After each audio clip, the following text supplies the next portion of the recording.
Ozzie, good seeing you, my friend. Juan, good seeing you. Let me ask you, Ozzie, we've been talking a lot about the death of bin Laden. What do you think this means to the al-Qaeda movement? Well, obviously, the death of bin Laden is profoundly significant, but it really doesn't change that much in the on-ground realities of what's going on in our larger war against al-Qaeda. Certainly, we couldn't bring about the end of al-Qaeda without killing or capturing bin Laden, but at the same time, this does not mean the organization is dead. In fact, they're alive, and they're vibrant, and in many ways much more diffused than we were when bin Laden created this organization almost 20 years ago.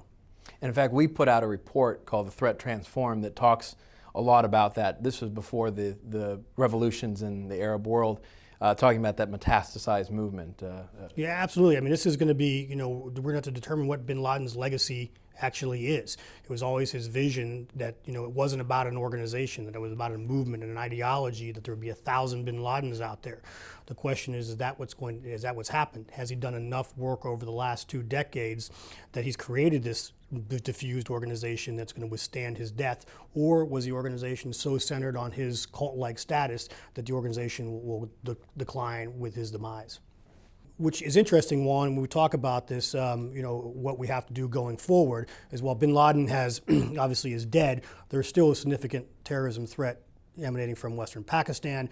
There's also multiple questions regarding how much Pakistan may or may not have known about bin Laden. And we got a question from one of our readers on Facebook about this topic. Can you touch on the Pakistan-U.S. relations and what this means? I mean, this is the most complicated period of U.S.-Pakistan relations that I could imagine. There was already, before this event, a deep level of distrust between Pakistan and the U.S., between the intelligence services, between the military. Some of that coming out of the Raymond Davis affair, the CIA operative in country who was part of this series of killings, and the Pakistanis held him in custody, created enormous tension that had led to a real rupture. And so you have this event now with the killing of bin Laden, and as President Obama said, an event that happened deep in Pakistan. He used that language, I think, intentionally to describe the fact that this was very near to the heart of Pakistan, 35 miles outside of the capital, in a luxurious villa in a populated city, Abbottabad. The military city, the garrison city, the equivalent of their West Point in that city. And so, that raises an enormous number of questions as to whether or not the Pakistanis knew about bin Laden's location there, whether or not they were actually complicit in supporting him or hiding him, whether or not they were just willfully blind, or whether or not they were just bad in terms of their intelligence gathering. Any of those answers for the Pakistanis is not good. And certainly in the context of the relationship with the U.S. and Pakistan, it doesn't do anything to build the trust. And so I think we're really at a critical juncture in terms of the relationship, because it could either descend into further distrust and discord and a rupture of relations, or it could be a turning point where the United States uses this as a point of leverage to say to the Pakistanis, you really do need to do more. This is a moment where the Pakistanis are cowed and chagrined because of the discovery of bin Laden so close to the capital. And so I think this is a real interesting moment. I think, Ozzie, what you're going to see probably is, on the surface, the administration already doing this, giving Pakistan some face-saving room to be able to talk about cooperation, but behind the scenes, some real tough talk to say, now is the time to break the back of al-Qaeda. We need more information. We need more cooperation on getting al-Qaeda as well as Taliban leadership. Do you think there will be some, pushback from the Pakistani population, and that the United States, now you've got bin Laden, what else do you want from us? Do you think that's going to be a challenge? I think that's absolutely right. There's a current in the Pakistani populace that the war on terror is really an American fabrication, if you will, lots of conspiracy theories. This operation will add as well to the angst and anger among some in the Pakistani populace of invasion of Pakistani sovereignty by the Americans, and it's clearly a military operation in the heart of Pakistan demonstrates that, at least for those.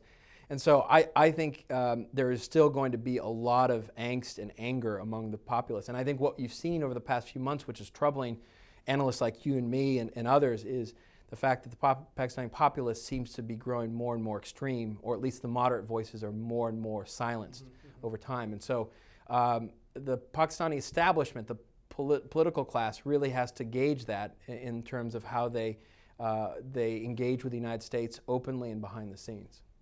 Let me ask you this, because there's all sorts of ramifications to the death of bin Laden, to al-Qaeda, to the Pakistan-U.S. relation. Also a question as to where U.S. policy goes. Where does our counterterrorism policy go? Where does our Afghan policy go with President Obama thinking about withdrawal of troops this summer?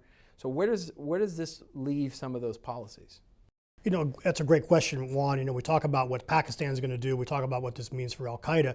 I think the great unknown, though, is what does this mean for the United States counterterrorism policies going forward?